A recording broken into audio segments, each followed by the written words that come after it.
Yung pangalan balik na galing sa Hungary ay babalik ng ulit sa kanyang pong sa Hungary mo. Is kami Sunday plus, hindi pa rin niya ng mga kasama. Sabi pabalik na po sa kanyang sa Hungary. Balik na po sila bago sa Revelation chapter 3. Revelation chapter 3.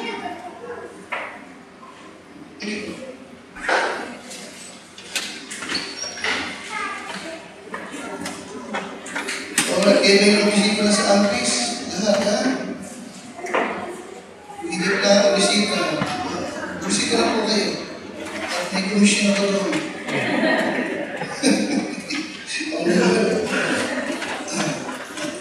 Masarap po yung mga kaluto. Alright, Revelation chapter 3. Okay, kung may pinarima, ay ating buksan mga talagang 1 hanggang 3. Revelation chapter 3, verse number 1 to number 2. Nakatalang po na yun? Alright, magkaroon tayo ng parin magbasa. And unto the angel of the church in Sardis, write, these things saith he that hath the 7 Spirits of God and the 7 stars. I know thy works, that thou hast a name, that thou livest and art dead.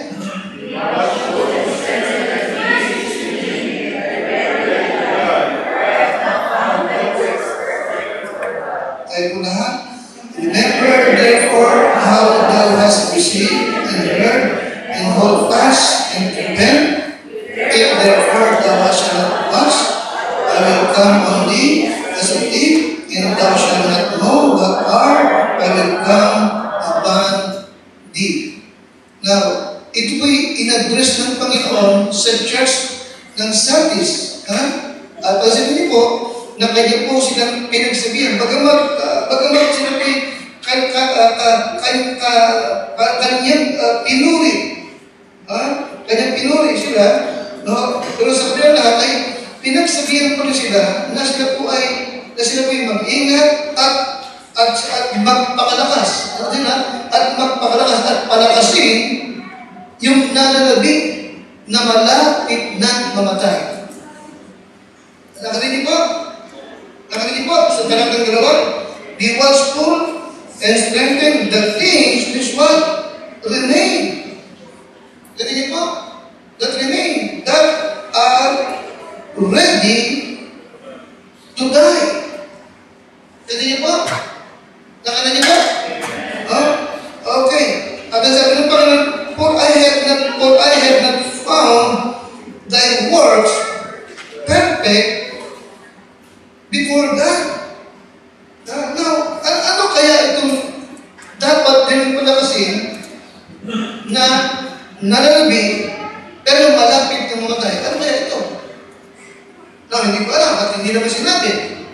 Pero gano'n naman, pwede tayong mag-guess kung ano yun na maaari natin naman talagang i-apply sa ating church ng Calvary.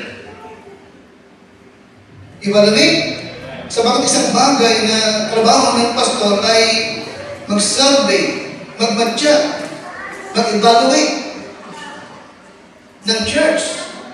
Saan ba kami mahina? Saan ba kami malakas? Anong kalakasan? Ano bang talento? Meron itong miyembro ito. Saan siya malakas? Saan siya mahina? Okay? Siya sa buwan ng pastor.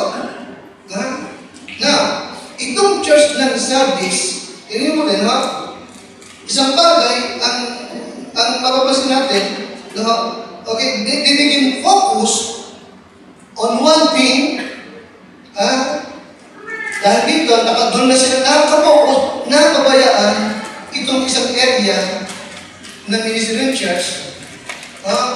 At dahil dito, nakapokus sila dito, napabayaan ito, dahil dito, humihina ito. At malapit na mamatay. Nakakalimutan nila, nakakalimutan na that everything, lahat ng bagay sa church ay mahalaga. Alright? Okay, everything.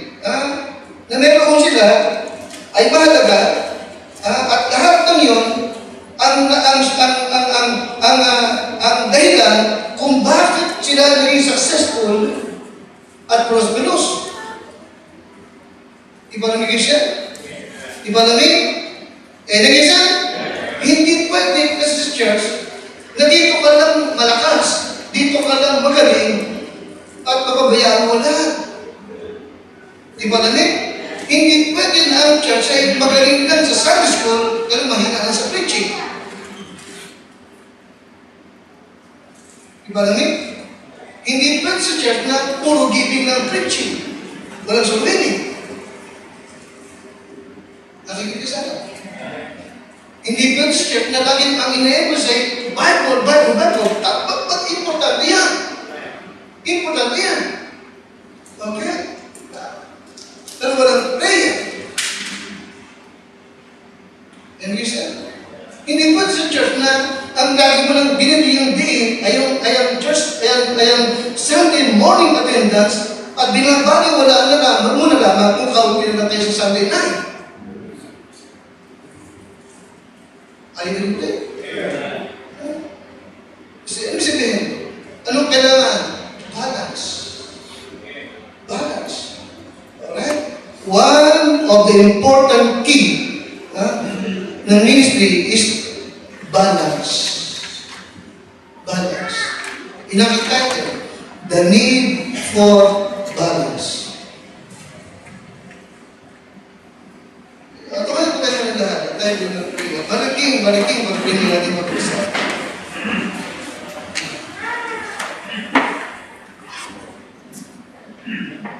Hindi mo na namin, hindi mo Diyos, hindi ko na ito na malapit. Kung ang biyaya Panginoon na hihiling na kami kayo makatanggap ng pagpapalang espiritual mula sa salita na aming itong makatanggap maririnig sa gabing ito. Gamitin po ang preacher, ang aming pastor, tagapagpahay nito ng may linaw, ng pag-ibig may kapangyarihan, na ito po'y dumating sa aming puso, Panginoon, hindi bilang ordinaryong salita, hindi isang salita na bibigay sa amin ng kalakay sa revival, Panginoon. Pagdalangin sa pangalan ni Jesus. Amen. Wala po kayo.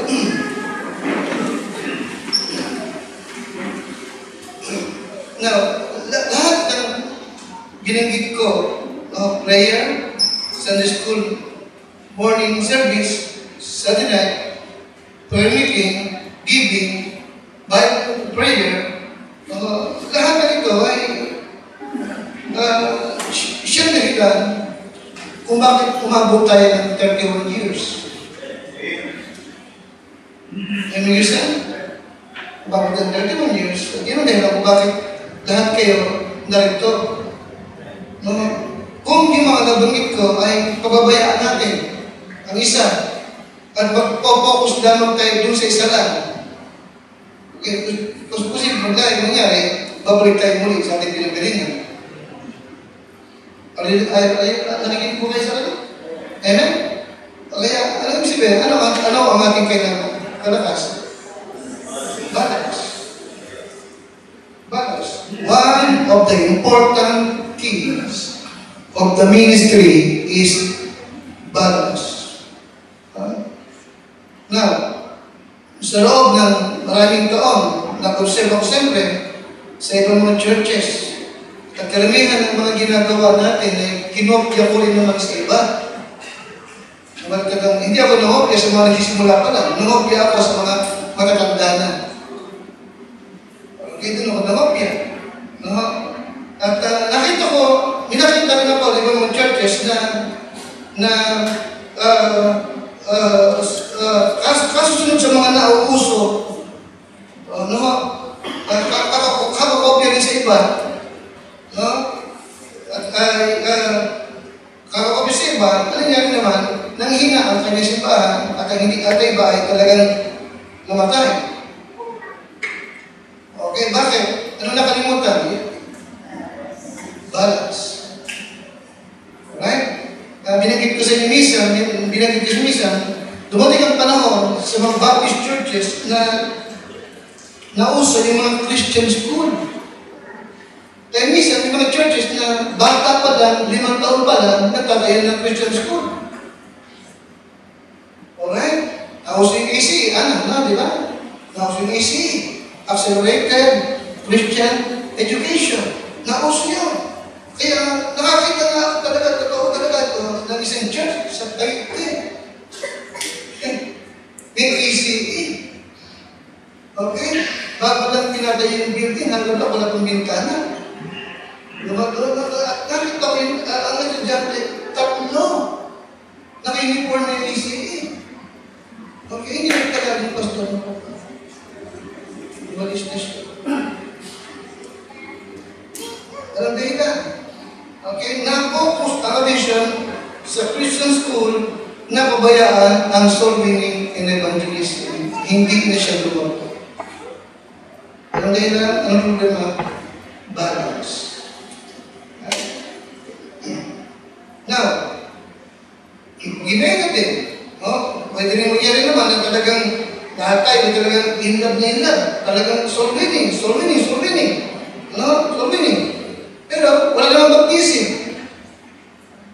Wala namang baptize. Are you with me? Okay. Soul winning, soul winning, walang follow-up, walang visitation, walang invitation. Pero for soul winning, tayo lang ka, manghihina tayo. Manidiscourage, baka manidiscourage, bakit wala tayong nakikitang bunga. Di ba namin? And then, dahil dito, mangyayari talaga, doon nangyayari mga agad nagpapalipat-lipat. Nagpapalipat-lipat. At ikaw madalas yun, di ba? Kahit ibon, hindi ka makakaipon ng ipot kung palipat-lipat ka ng pugat. Di ba namin? And then, sabagat minsan, yes, nagkasalit ka sa sulitin, nakakalimutan mo, ang Great Commission is what? Hindi mo sulitin. Ano ba ang Great Commission? Ano ba ang Great Commission? Is all nation? Then what? Baptizing them. Then what? Teaching them to observe all things, whatsoever I have commanded you. Amen? Evangelism, the need for what? Balance. Balance. Okay? Don't forget that. One of the keys of the ministry is balance. Balance. Alright? May mga churches naman, isn't it pala? Okay? Ang naging focus ay training, seminar. Okay? Ang naging focus nila. Alright? Kaya madalas, kapag Sunday services, lahat ng membro, may dala silang mga, anong tawag doon? Okay. Yung binibili nila sa church din nila. No, na yung naka-fight ng mga lesson, kaya sinasagutan. Seminar. Okay, anong seminar yan? Discipleship. Alright? Doon na sila kapokos. Okay, discipleship. Nasabi ko talaga lagi, okay, paano kung mag-disciple kung wala ka naman sa pamini? Sino nag-disciple ka lang, but ito talaga doon sila kapokos. Okay? Hanggang talagang naingat na sila doon sa puro seminar of discipleship. At dahil dito, nagkaroon sila ng prinsipyo na hindi na ito ang panahon ng sorbinin, kundi ba puro disciple. Right? Dumating yung time ng hina, namatay yung church. Okay? Nawala ang sorbinin. Alright? At marami din mga churches ngayon, ang naging focus, PNP, Moral Recovery Program sa mga kampo ng pulis. Maraming pastor, dunoog sa panahon. Isa nga, Sunday service nila, nakasuot siya ng parang pulis na siya. Tuwang-tuwa siya, may ID sila ng PNP, may ID sila sa kotse, sa motor, PNP, hindi naman siya pulis. Gano'n ito. Alright? Nakalimutan na yung sorbinin and evangelism. Doon na lang siya nakapokus. Okay, na pag-isan, balance is necessary in life. Alright? One of the important key is what? Balance. And balance is necessary in life. Alright? So that we do not allow good things things in our ministries to die. Di ba naman siya? Amen siya? Amen? Okay, balance. Mahalaga na ating po binabantayan, saan ba tayo nagkukulang, ano ba yung ating napapabayaan, na baka ito'y malapit na mamatay. Alright? It takes balance to make the ministry work. It takes balance. Living a balanced life is key. Hindi lamang para sa ministry, amen isa, kundi maging sa ating pong sariling buhay. Amen? Sa ating sariling buhay at sa ating pamilya. Balance. Alright? Meron ako nakasama noon. No? Yung kanyang tatay, manggagawa rin sa church.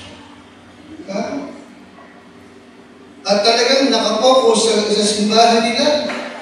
At ang sabi niya, kaya nakaalam niyo pa siya kung bakit din ako talaga nawala ng gana sa church namin noon. So bakit madalas, gutom kami. Madalas, yung aming kakain na lamang kami, yung mga darating na bisita yung aming tatay, yung aming pagkain, hindi mo na kami kakain, at yung mga bisita ang kakain. At madalas, yung iuulam pa namin, ibibigay pa doon sa iba. Nakalimutin? Nakalimutin ba? Oo, walang masama, hindi mo ba? Walang pakain ka. Anong kailangan? Balas. Hindi pwede na magaling lang tayo sa ministry pero napapabayaan natin naman ang ating sariling pamilya. Balance. Alright? Kaya, ano ang dapat natin gawin? Tignan po kung paano pinagsabihan ng Panginoon itong church ng service about balance. At sa ganun huwag natin mapabayaan at huwag tayong magkulang sa anumang bahagi ng ministry na baka malapit ng mamatay. Diba? Alright? Kasi be watchful. Strengthen the things which remain, that are ready to die. Okay? Sabi niya kasi, I have not found the words perfect before the bakit dapat being napabayaan siya. Wala na siyang pabayaan. Kaya ano ang dapat natin gawin upang maging balanse tayo sa ating church at sa ating buhay espiritual. Alright, balik niyo bumalik yung verse number 2. Ano bang kailangan? Alright? Verse number 2. Ano sabi number 1? Verse 2, paglakas? Be watchful. Alright? So number 1 is what? Be watchful. Be watchful. Sa Tagalog ay ba? Maging mapagpwede, di ba? But the word watchful is pa. Sober, di ba? Sober. Be vigilant. Okay, kung talagang tatanungin, maging mapagbantay. Maging mapag-obserba. Alright? Lagi mong i-evaluate ang lahat. Maliwanag ba? Maliwanag ba? Be watchful. Saan? Of our ministry, of our life, to be sure that nothing is dying. Okay, lagi ko, di ba? Be watchful pa of our what? Ministry, ano pa? Life, kasama ng pamilya, ha? Family, upang makatiyak tayo na walang isa mang bahagi nito ang baka mamamatay na. Paliwanag ba? Be watchful. Okay? Hindi pwedeng bahala na. Paliwanag ba? Mahalaga nagbabantay tayo. Okay? Hindi pwede na tanggap mo na lang kung ano yung nakita mong naging resulta. Be watchful. Amen? Bakit ba hindi ako magbunga? Saan ba ako mahina?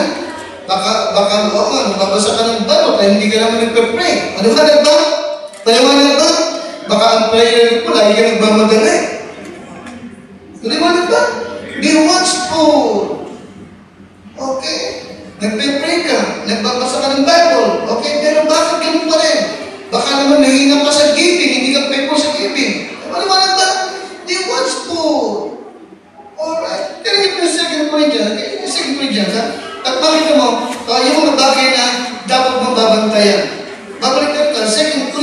chapter 8.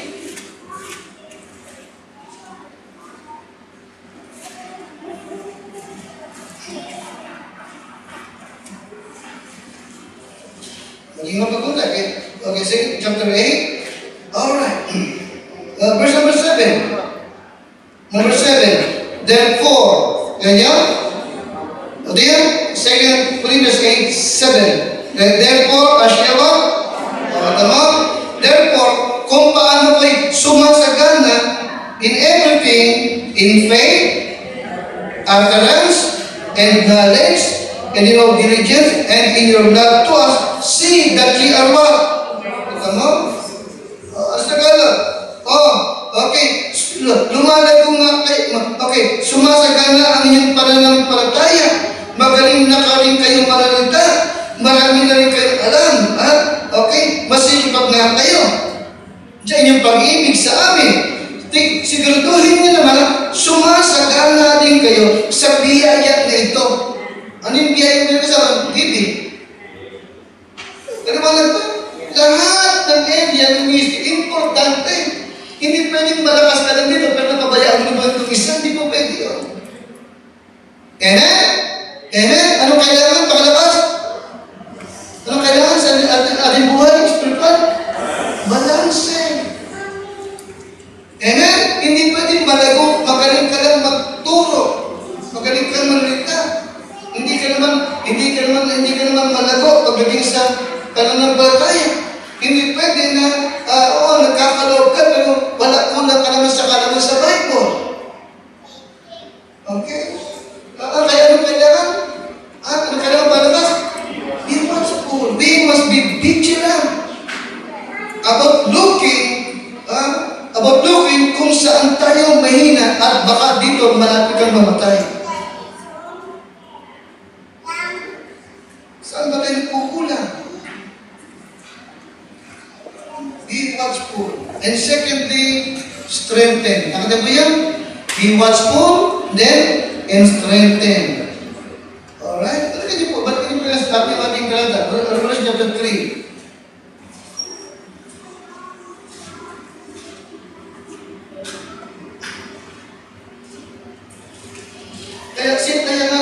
Sinasaway sila rito ng Panginoon. Itong service.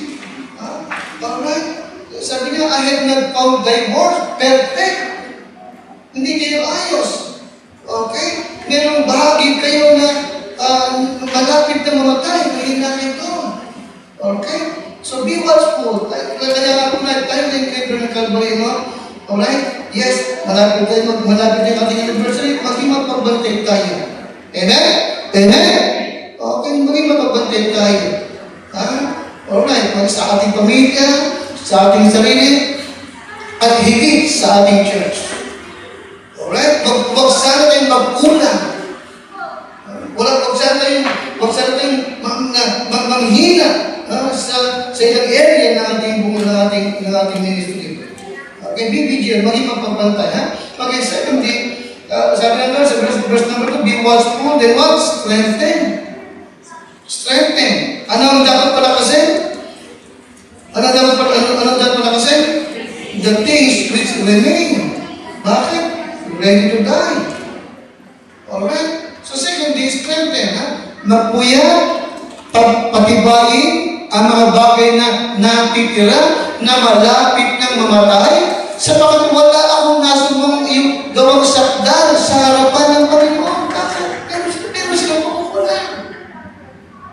Okay? Kaya nga kung nakita mo ko sa kakulang, ano kailangan? Okay, number 2, strengthen. Strengthen. Palakasin mo, patibayin mo yung area na nagsisimula ng manghina. Amen, Lisa? Maaaring magaling ka sa survey, mahusay ka magturo. Pero pangit naman ang testimony mo. Pwede mo yan, tama? Maraming ganun. Magaling magturo, mahusay magsalita, magaling mag-preach. Pero mag-espal kausap. Magaling sa doktrina. Okay? Pero pagkausap mo, arrogante. Walang natutuwa. Nakuha ulit. Huwag sana. Di ba ang dapat ka, habang marami kang nalalaman, dapat lalo ka bababae, di ba? Lalo ka na bumaba. Sa hangarin mo na yung kalabang meron ka, nagagamit ka naman, mightily. Okay? So strengthen that area that begin to the weekend. Okay? Humihina na. Okay? You see? Ay, isa mo because if we wait until something dies to rebuild it, alright, we will lose what we have. Kaya maaga pa, alamin kung saan tayo nangihina, saan tayo kukulang, at agad natin itong bigyan ng atensyon. Amen, siya? Amen? Kaya nga, kita niyo ang ating orientation sa ating lagi tayo meron self-searching. Di ba? Amen? Lagi tayo meron evaluate yourself. Ganun, di ba? Lagi tayong examine yourself. Hindi yung katabi mo, but yourself. Examine, hindi yung nasa harapan mo, nasa likuran mo, examine yourself. Lumalago ka ba sa pananampalataya? May maganda ka bang patotoo? Amen? Yung prayer life mo ba ay maningas? Ang ibang personal Bible study ay productive. May nakukuha ka ba? Okay? May mensahe ba ang Diyos sa'yo tuwing umaga? Di ba? Strengthen. Okay? Huwag natin hintayin manghina totally. Tsaka natin po ito a-attentiona. Okay? Kaya strengthen. Okay? Ano yung ating mga dapat palakasin? So winning. Number 1, di ba? Ano yung pangalawa? Prayer. Alright? Then what? Church attendance. Hindi pwede masipag ka pero hindi ka naman faithful sa attendance. Ano ba? Giving. Ano ba? Fellowship. Okay, so winning mo, okay, prayer mo, kung okay, church mo, okay yung giving mo, okay yung fellowship, ano yung huli? Pero tapos wala, hindi ka na nakikita isa, wala kang kasunod ng membro, nakikinig kayo? Amen?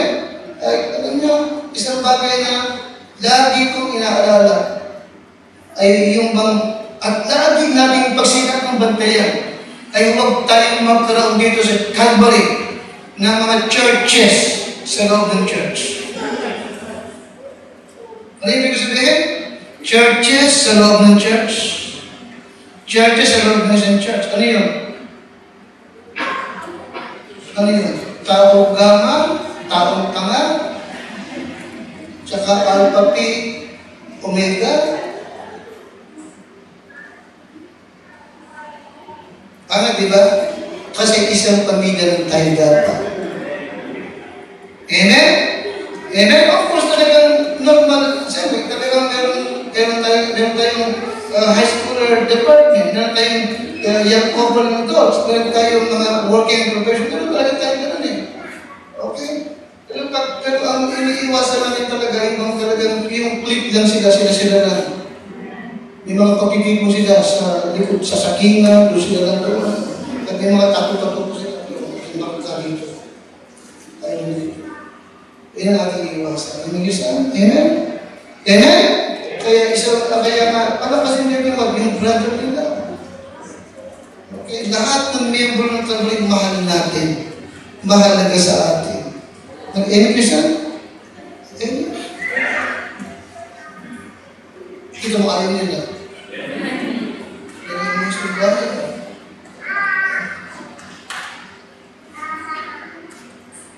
Strengthen the areas that begin to weaken.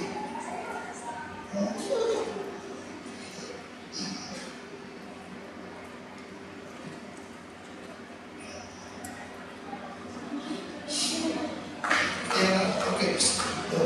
So the key is balance. Amen? The key to being balanced is to immediately give attention. Dinagdag ka?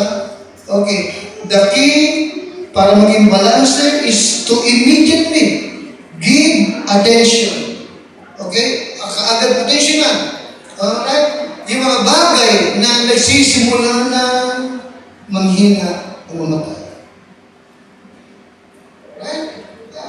Kaya nga, tingnan mo sa sarili mo, no? Kamustahin mo lagi ang iyong spiritual life.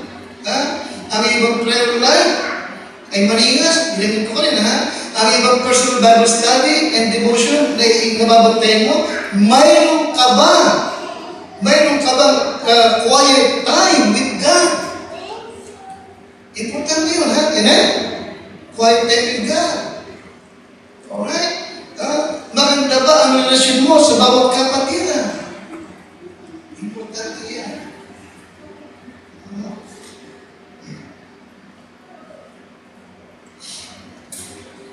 Just doing something. Dito ako muna tumatakbo para makamaitin lahat. Dito mga nakaraan sa dito naman nakalipupunta. Okay. Ang problema ko naman, pag dito ako punta, kami ako dito, nakakalusot naman dito. Nagdalikod dyan ako na.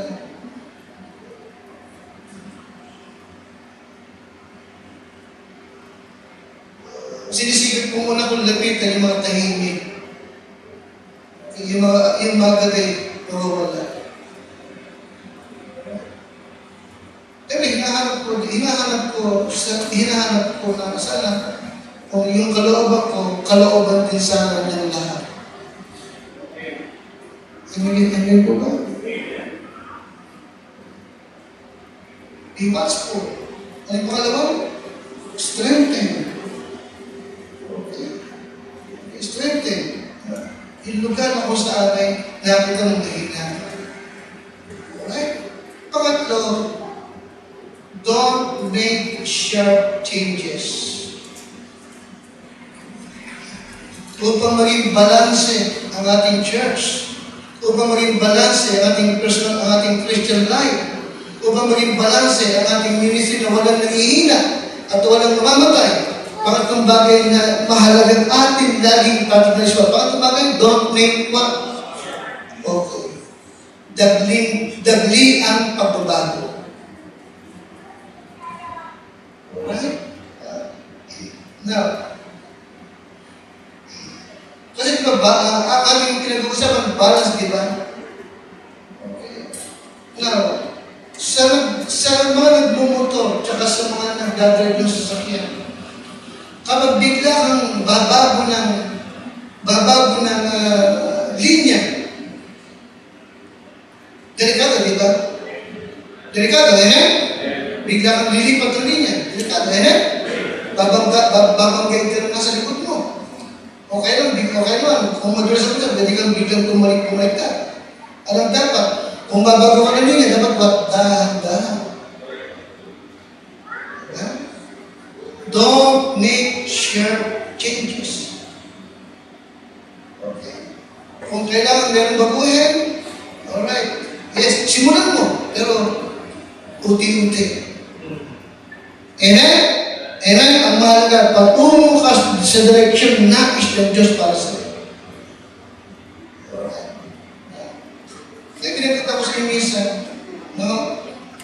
Mga kilala kong manggagawa ng Lord. Magagaling. Hinahangaan. No? Okay. Ang isa ay namatay na. Kamakailan lang. Namatay siya na sabi ko kay kaibigan kong pastor sa Santo Rosario, Brad, ano nangyari? Ewan, Pastor Flores, ay palagi ko, stress at sakit ang kalooban. Kasi, pastor siya, pero nung siya namatay, ang title niya, evangelist. Bakit? Ano ba lang sa ba? Okay? Ito yung binabagay ko na bigla siya nagbago, nagkaroon siya ng sharp changes.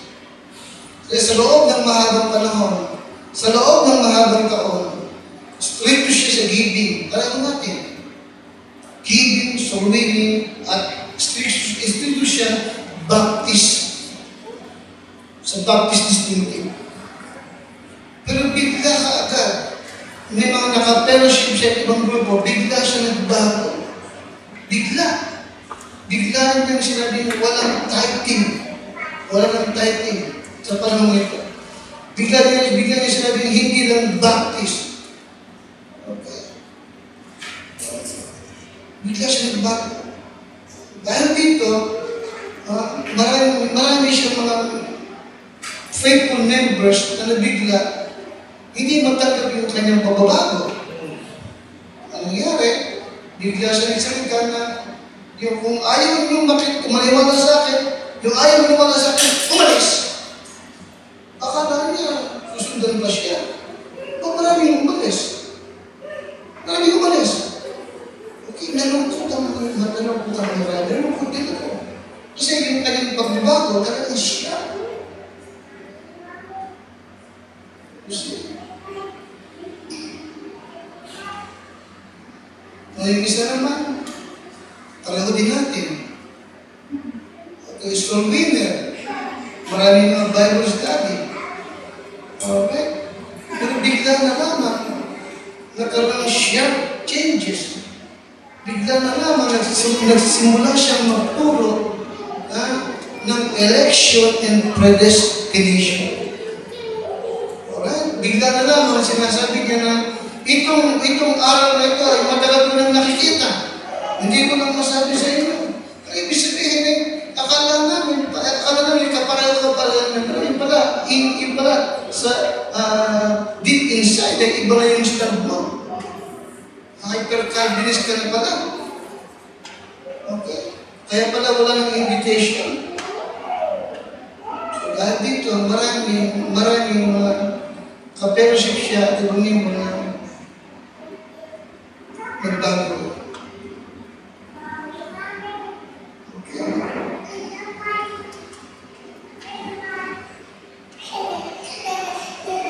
Don't make sharp changes.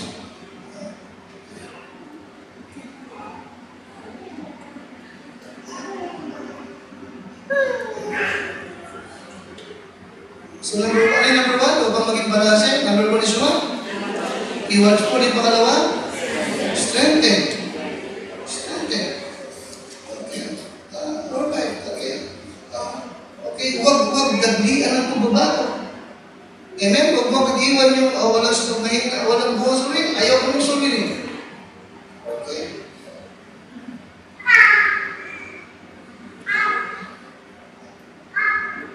Alright, okay. So wala akong blessing, ayaw ko na magbigay.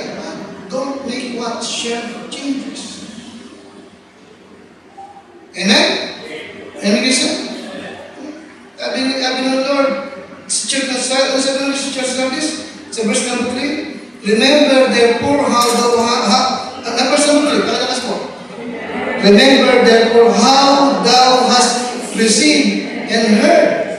Ano? Alalahanin mo yung mga bagay na tinanggap mo, napakinggan mo, at ano na dahil panghawakan mo, and repent.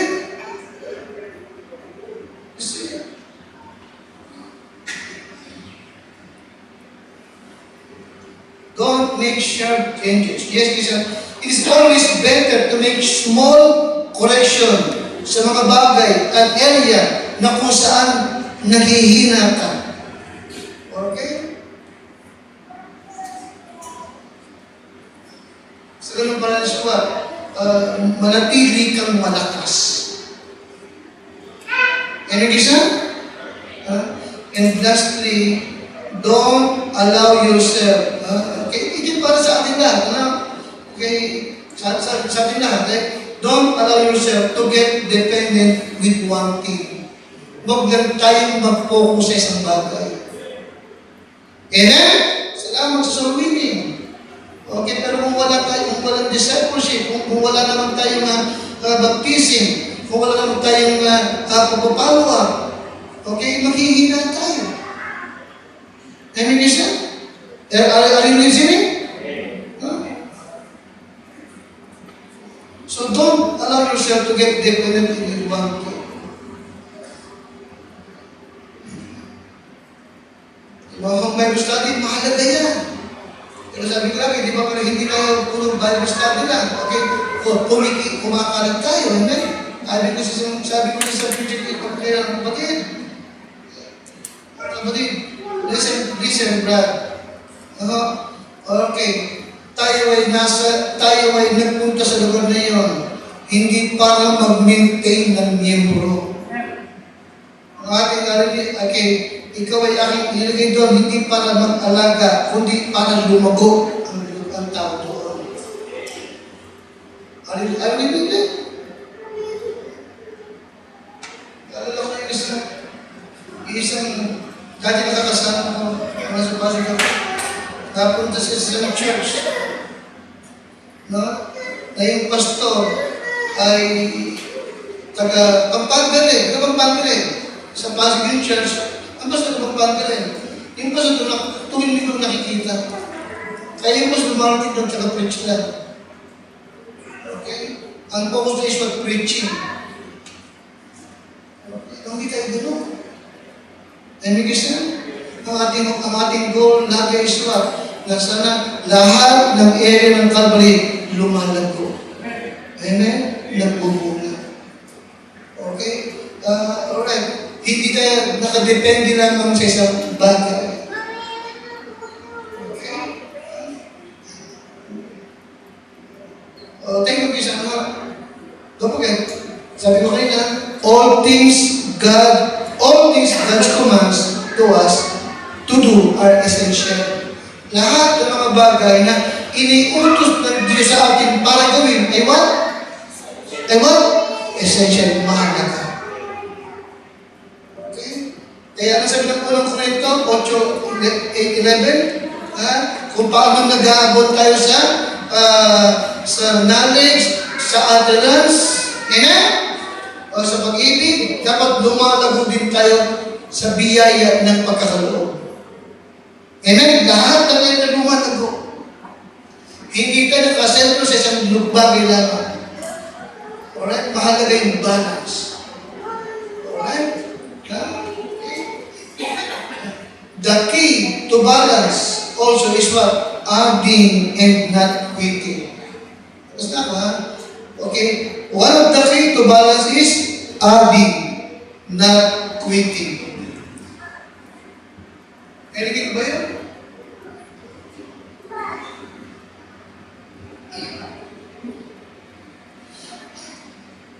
Pwede tayo magdagdag sa ating Sunday school ng working and professional. Okay? Pero hindi natin dapat tanggalin yung high schoolers department. The key to balance is what? Lakas mo, adding, not quitting. Alright? 2 Corinthians chapter 1, 5 to 8. Ano niyo po? Alright. Isa na mahalagang susi para sa balancing ministry is what? Ang pagdaragdag, hindi yung pagbabawas. 2 Peter chapter 1, 5 to 8.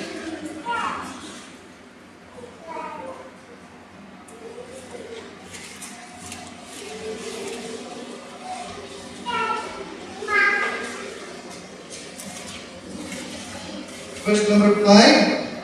Sabi po ka, okay, 2 Peter 1, 2 Peter chapter 1, verse number 5 to number 8. Nandiyan po kayo?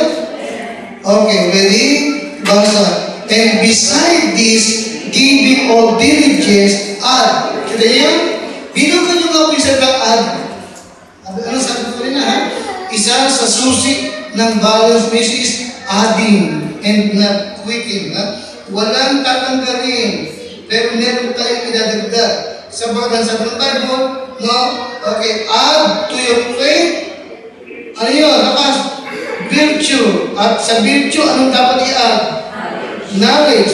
At sa knowledge, anong dapat i-add? At sa temperance, anong dapat i-add? And then sa patience, godliness. And then sa godliness, anong dapat? Brotherly kindness. At sa brotherly kindness, ang dapat what? Charity. Hindi po talagang wala yung pangako. And for these things, being you, and what? abound, they make you that you shall neither be barren nor unfruitful in the knowledge of our Lord Jesus Christ. Nakatayin po yun? Sa pagdaragdag ng mga bagay nito, anong pangako ng Panginoon? Hindi kayo magiging mga walang bunga. Liwanag ba? Hindi kayo magiging mga walang mga baog o walang bunga. In the knowledge of our Lord Jesus Christ. Kaya anong kailangan? Anong ating kailangan? Balance. Balance is necessary sa ating pong Christian life. Amen, Christian? Amen? Kaya tunay, Christian, ating pong tignan ang ating sarili. Ano ba, saan ba ako? Saan ba tayo nagkukulang? Saan ba ako mahina? Ha? Saan? Ano ba mga area sa ministry ko, sa buhay ko? Baka meron ng area sa buhay ko na malapit na mutay na dapat kong palakasin. Ikaw ang nakakaalam. Tumay po tayong lahat. Salamat po tayo ng Diyos.